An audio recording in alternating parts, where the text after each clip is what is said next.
I never thought a summer at the beach would turn into one of the most unexpectedly memorable chapters of my life, but here we are.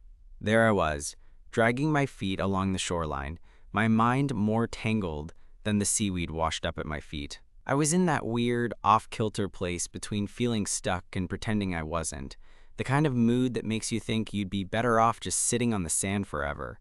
Then, out of nowhere, this guy shows up, kneeling in the sand like he's working on some kind of miniature fortress. But it wasn't your typical sandcastle. It was detailed, almost lifelike. He looked up and caught me staring, like he'd noticed I was watching him build. His hands were covered in sand, and there was this intense focus in his eyes, like sculpting sand was the only thing keeping the world from spinning off its axis. I half expected him to be one of those artists who'd been around forever, all serious and a little intimidating. But no. He had this easy smile that didn't quite match the concentration on his face, like he was playing a game and enjoying it, but didn't want to lose. At first, I thought he was just wasting time, building something nobody really cared about. But the closer I got, the more I realized there was something different about the way he worked. Every grain of sand seemed like it mattered. And then, just when I was about to turn away and go back to my own mess of thoughts, he called out to me. "Hey, you want to be my muse for a bit?" I blinked. Seriously? Pose? For a sandcastle? For me?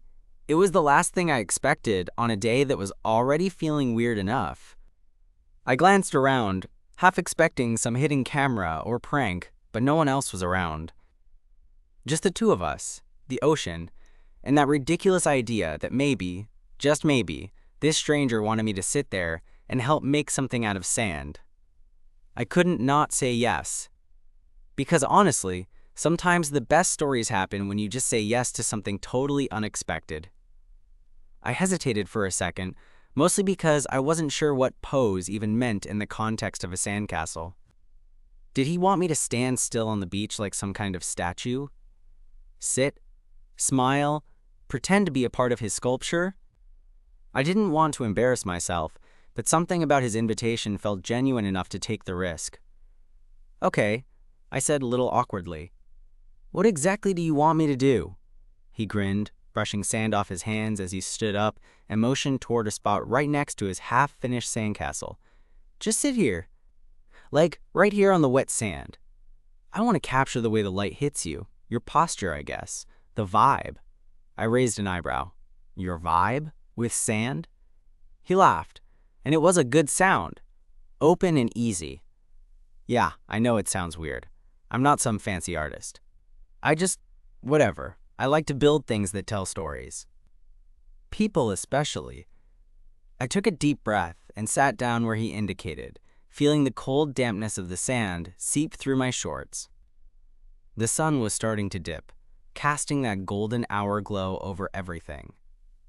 The waves were rolling in lazily, and a light breeze stirred my hair. For some reason, the scene felt like it was setting the stage for something. He crouched back down, and suddenly, I'm watching him work, shaping and molding around me as if I were part of this living sculpture.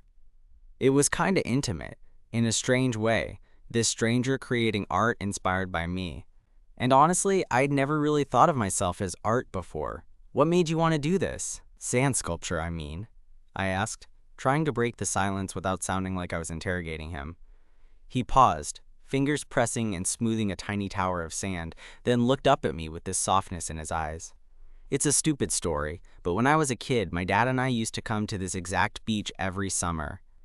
He taught me how to build castles, how to be patient with the sand, how sometimes you gotta let things fall apart to build them back better. After he passed, I kept coming back to the beach. It's the closest I feel to him." I could tell he wasn't just telling me a story to be polite. You could see the weight of those memories in the way he spoke. Like the beach was more than just sand and water. It was a place that held pieces of his heart. "That's really beautiful," I said quietly. "I never thought about sandcastles like that." He shrugged, a little embarrassed maybe. "Most people don't. It's just a silly hobby." "No, it's not," I said honestly. "It's kind of perfect." For a moment, we just sat there, the sound of the ocean filling the space between us. He kept working on the sculpture, and I tried to stay still, which was harder than I expected, with all this new energy buzzing around me. Then he looked up again, this time with a smirk.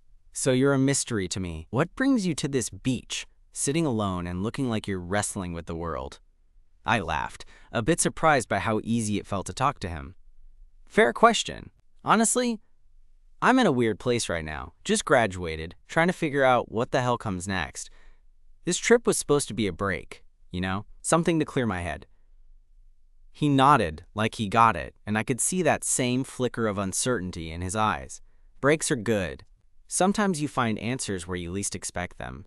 Maybe it was the way the sun was setting, or the way his hands moved so fluidly in the sand, but I found myself wanting to know more about him, and not just the bits he chose to share right away. "What's your name?" I asked. He hesitated for a moment, then smiled wider. "Eli." "Nice to meet you, Eli. I'm Jake." "Jake," he repeated thoughtfully, like the name fit the sand and the sea. Then, after a beat, he said, "You ever done this? Posed for anything? Not just photos, I mean, but really been part of the creative process?" I thought about it. Can't say I have. Not like this. "Well, you're a natural," Eli said with this grin that made my stomach twist in a way I wasn't expecting. We fell into a rhythm. He sculpted, I posed, and the world slowed down around us. I felt myself relax more than I had in weeks, like all the noise in my head was drowning out with the sound of the waves and the quiet focus of making something together. At one point, he looked up and caught me staring, like maybe he was trying to figure out if I was enjoying this or just being polite. I just smiled, and he smiled back, the kind of smile that felt like it meant something. "That's it," he said, standing up and taking a step back to admire his work. "You're officially the coolest Sandcastle muse I've ever had." I laughed, feeling unexpectedly warm despite the cool ocean breeze. "I'll take that." As the sun dipped lower, casting long shadows over the beach, Eli and I sat side by side, watching the tide slowly creep in, ready to erase the masterpiece we'd built together. And in that moment, I realized maybe this summer was going to be less about figuring everything out and more about the unexpected moments, like this one, that made life feel a little less overwhelming. I didn't know then that this was only the beginning of something that would change everything. But damn, I was starting to hope. The tide was steadily creeping closer, and I could feel the sand beneath us start to get wetter, the edges of Eli's sculpture beginning to soften. It felt kind of symbolic, like some invisible clock was ticking, reminding us that nothing lasts forever, not even the most carefully crafted things. I looked over at Eli, who was watching the water with a calm expression, almost like he was at peace with whatever was coming next. "You think the tide's gonna wash it all away tonight?" I asked. He shrugged, shaking out the sand from his hair. "Yeah, but that's the point. The castle only matters as long as it's here. After that, it's just memories." I nodded, feeling the weight of that more than I expected. It made me think about everything else I'd been holding on to, plans, worries, doubts, and how maybe some of them didn't have to be permanent. Maybe the tide could take some of it away too. So what happens when you're not here? When the castle's gone? Do you come back and build again? I asked. Eli smiled, that same easy grin that had started to feel like an invitation. "Every day if I can. It's like therapy, And sometimes, if I'm lucky, I meet someone who wants to be part of the story." I stared at him, not sure if he was joking or serious. But something in the way he looked at me made me believe he meant it. "What kind of story?" I asked, trying to keep my voice steady. He glanced down at the sand between us, then back up with a little shrug. "One where two people show up unexpectedly, share a moment, and maybe change each other's lives a little. Or a lot." The sun was almost gone now, the sky a mix of pinks and purples that felt way too beautiful to be real. I shifted closer, the damp sand sticking to my hands as I dug my fingers in absent-mindedly. "I don't usually do this," I admitted. "Sit with strangers on the beach and get my face sculpted out of sand." Eli laughed, a sound that was genuine and unforced. "Well, you're making exceptions. That's progress." "Maybe," I said, surprising myself with how easy it felt to say that aloud. "Maybe I'm just tired of pretending I've got everything figured out." He nodded knowingly. Tired is a good place to start from. It means you're ready for something different. There was a pause, the kind that stretches out but doesn't feel awkward, just natural. I looked at Eli and realized I wanted to know more about him, about his life, about why the beach, why sand. "So what do you do when you're not making sandcastles?" I asked. He hesitated, a little caught off guard by the question, then said, "I teach art at a community center nearby. Mostly kids, but sometimes adults who want to try something new." "That's awesome," I said. "I didn't peg you as the teacher type." He shrugged again like it was the most normal thing in the world. "I like it. It's messy, unpredictable, and full of surprises. Kind of like life." I smiled, feeling like maybe I'd found someone who got it, or at least was willing to try. The night was settling in, and beachgoers were thinning out, leaving just us and the sound of the ocean's endless rhythm. "Think I could come by and watch sometime? See how the magic happens off the sand?" I asked, half joking, half serious. Eli's smile grew wider. "I think you'd be welcome." We sat there a little longer, neither of us wanting to be the first to break the spell. Then, as if on cue, the first waves reached the edge of the castle. I watched as the turrets began to crumble, grains of sand washing into the sea. "Looks like your masterpiece is disappearing," I said, a little wistful. Eli watched it too, a quiet reverence in his eyes. "Yeah, but it's not really gone. It's just changed." That line stuck with me. Maybe that was what this summer was really about, letting things change, even if it meant losing what felt safe.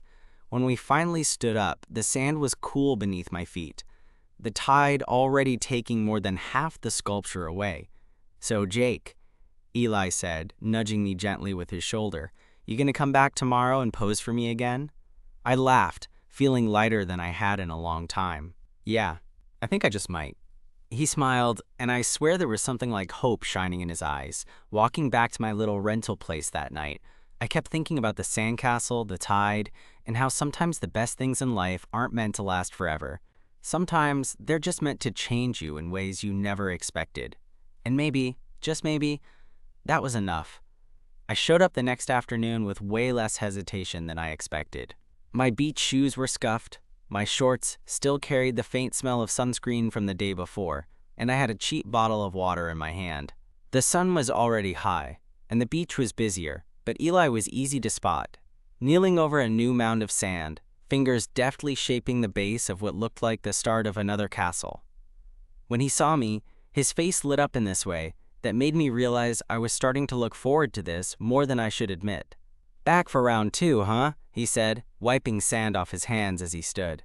"Yeah, you got me hooked," I joked, settling down near the spot he'd cleared for me to sit. "I might be addicted to being a sandcastle muse." He laughed, and it was warm and genuine, like the kind of laugh that makes you realize how comfortable you are around someone. I promise I'm not usually this charming. I raised an eyebrow. "Sure, Eli."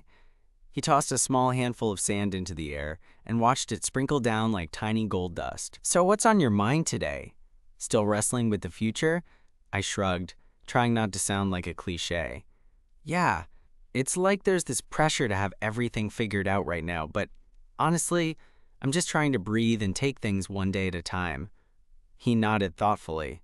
"That sounds smart. Sometimes we're too busy planning the whole story. We forget to live the pages as they come." There was something about the way he said it, like he'd lived it himself, that made me want to lean in closer to hear more, but I stayed put, letting the moment hang between us, comfortable and light. Eli crouched again, his hands moving quickly now, forming delicate arches and windows in the sand with a precision that made me think he'd practiced this forever. "You know," he said, glancing up at me, "I've been thinking about what you said yesterday, about change and losing what feels safe." I looked at him, curious where this was going. "Building sandcastles is kind of like that too," he continued. "You pour your heart into something, knowing it's temporary, but the act of creating it, of being present, that's what matters." It's a bit like relationships, I guess. The way he said relationships made my heart skip a beat. I wasn't sure if he was talking about me or just speaking in general, but it felt deliberate enough to hold on to. I smiled, trying to keep my voice casual. "Sounds like you've got a poetic side beneath all that sand and grit." He gave me a mock-offended look. "Hey, I saved the poetry for special occasions."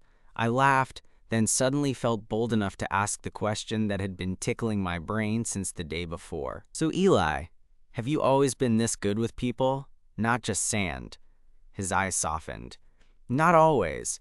No, I was pretty shy growing up, actually. The beach was my escape, where I could be myself without judgment." That hit close to home. I felt a pang of gratitude for whatever chance had thrown me into this moment. "Maybe we're both a little shy in our own ways," I said. He smiled that warm, easy smile again, and I felt something flicker between us, like a quiet understanding.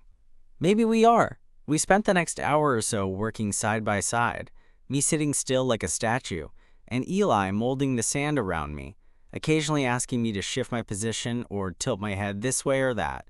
Sometimes we talked. Sometimes we just enjoyed the quiet hum of the ocean and the feel of the sun on our skin.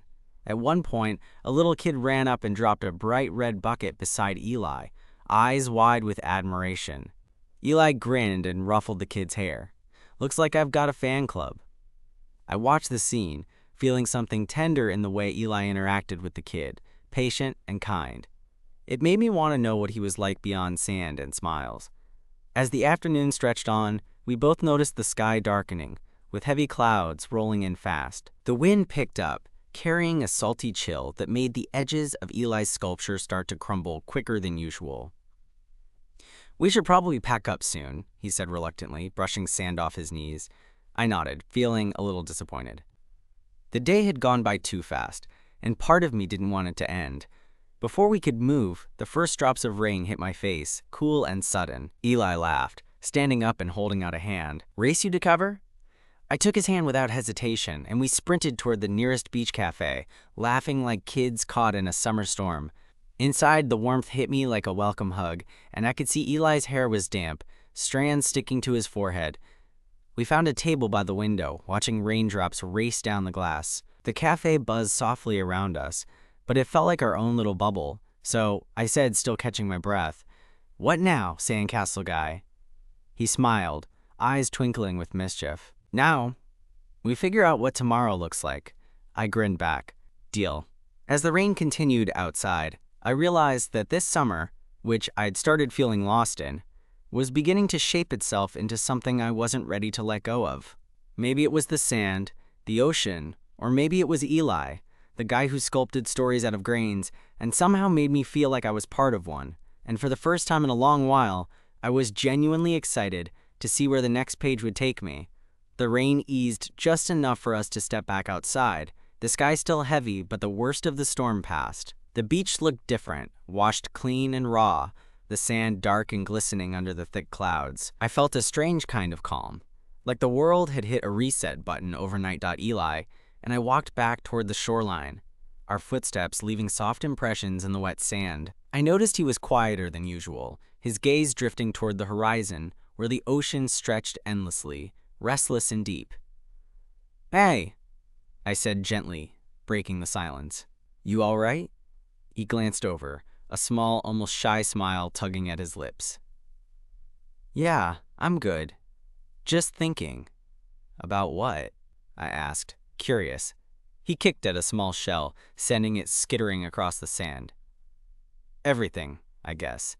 The future, the past, this moment. It's weird how the beach can do that.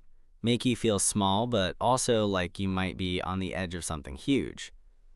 I nodded because I knew exactly what he meant. The beach has this way of stripping away the noise, leaving you with the raw stuff. Hope, fear, possibility, all wrapped up in that salty breeze. We stopped near the edge of where the tide was pulling back, water swirling and foaming around our feet.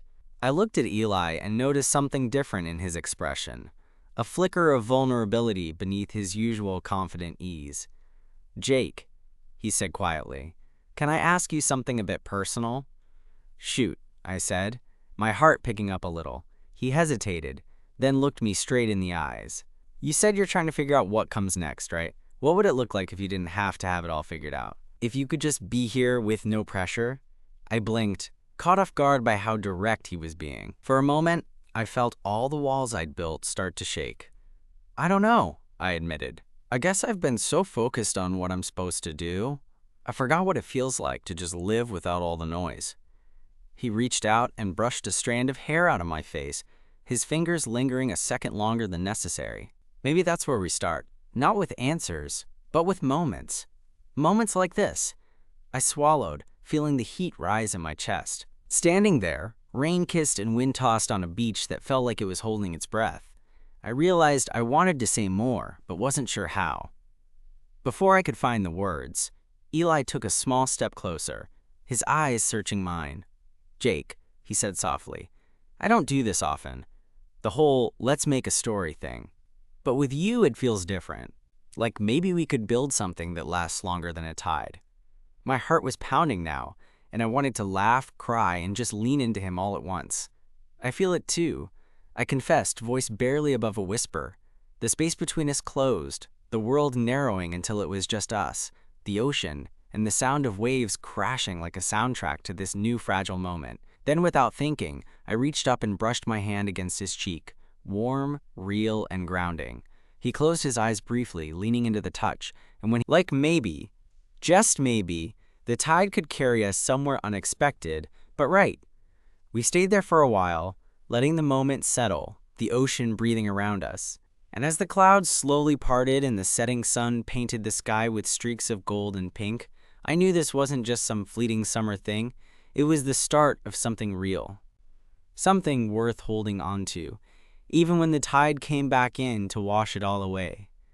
The sun had dipped low behind a curtain of clouds, the sky still glowing with the soft afterglow of sunset, and we stood there, close, the salt air wrapping around us like a quiet promise. I could feel Eli's breath just a little quicker than mine, and maybe mine was too. The moment felt like it was charged with something neither of us wanted to rush. "I never thought a sandcastle would lead me here," I said quietly, half smiling, half serious.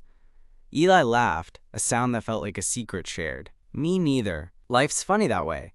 We started walking back toward the little strip of shops and cafes that lined the beach, the sound of our footsteps mingling with the gentle crashing of the waves. Somehow, the weight I'd been carrying felt lighter, like the ocean had swept some of it away. "Do you want to grab dinner?" Eli asked, his voice casual but hopeful. I hesitated for only a second before nodding. "Yeah, I'd like that." We found a small seafood place not far from the beach, the kind of place that smelled like the ocean and fried things you weren't supposed to eat every day. The place was cozy, with string lights hanging overhead and a few scattered tables occupied by couples and families. We got a booth by the window, and as we settled in, I realized how easy it was to talk to him, like we were two old friends catching up, not strangers who'd met less than 48 hours ago. So Eli said, picking up the menu but not really looking at it, "What's the deal with you and this whole figuring out the future thing?" I chuckled. "It's less exciting than it sounds. I graduated a few months ago, and now I'm supposed to decide what I want to do with the rest of my life. No pressure, right?" He smiled knowingly. "Welcome to adulthood. It's like trying to build a sandcastle with your eyes closed." "Exactly," I said, grateful he got it. His smile softened, and he reached across the table to bump my knee lightly. "Take your time. There's no need to rush. The tide's patient." I looked into his eyes and saw something steady and real, and for once, I believed it. After we ordered fish tacos for me, clam chowder for him, we fell into an easy rhythm of talking about everything and nothing. Our conversation drifted from favorite movies to childhood memories, from the best beach spots to the worst job interviews. At one point, Eli told me about the first time he realized art could be more than just a hobby. "When I was a kid, my art teacher pulled me aside and told me that I had a gift," he said, his expression distant for a moment. I didn't believe her at first. I thought I was just making messes in the sand. I could see the vulnerability there, the unspoken fear that maybe his talent wasn't enough or wouldn't last.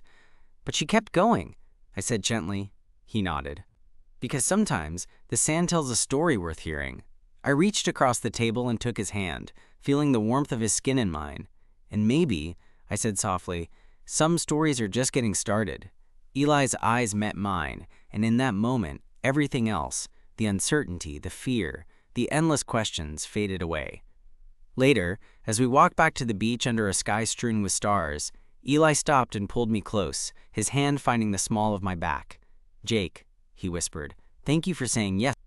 I didn't expect to find this connection." But now that I have, I don't want to let it go. I smiled, feeling my heart swell. Neither do I. The ocean whispered behind us, the tide gently rolling in, and for once, I was exactly where I wanted to be, right there, with Eli, on a beach that had become more than just sand and water. It was a place where maybe, just maybe, we could build something lasting, one moment at a time. Days passed, and I found myself drawn back to that stretch of beach more often than I ever expected. Not just to watch Eli sculpt, or to be his muse, but because being with him felt like a quiet kind of home. We weren't rushing anything. There was no pressure to figure out where this was going. We just existed in those moments, laughing, talking, sometimes sitting silently, letting the ocean's rhythm fill the space between us. One evening, a few weeks later, Eli and I sat together on the sand, the sky painted with the soft hues of dusk. He was working on a new sculpture, but this time, instead of shaping towers or walls, he was building a simple arch, delicate but sturdy. I watched his hands move with the same care I'd seen from the start, but there was something different in the way he looked at me, like he was creating something that wasn't just for the beach, but for us. "Why an arch?" I asked, leaning closer. He smiled, eyes reflecting the fading light. "Because arches hold things up. They're about connection and support. Two things I want us to have." I reached out and took his hand, feeling the warmth and certainty in that small gesture. "I want that too." We stayed there a while longer, the tide inching closer but never quite reaching the edge of Eli's arch. It was a reminder that some things are fragile, but also that they can stand firm if you care for them, right? The summer wasn't about grand declarations or sweeping changes. It was about learning to be present, to let go of the need to control everything, and to trust that some things, like sandcastles, like new love, are beautiful precisely because they're built with intention and vulnerability, not because they last forever. As the stars started to twinkle overhead, I realized that life was less about having all the answers and more about embracing the moments that make you feel alive. And with Eli by my side, even the uncertainty felt like an adventure worth taking. That summer, the beach became our canvas, flawed and fleeting, but ours, and I knew I'd carry those memories with me long after the tide had washed the last grain of sand away.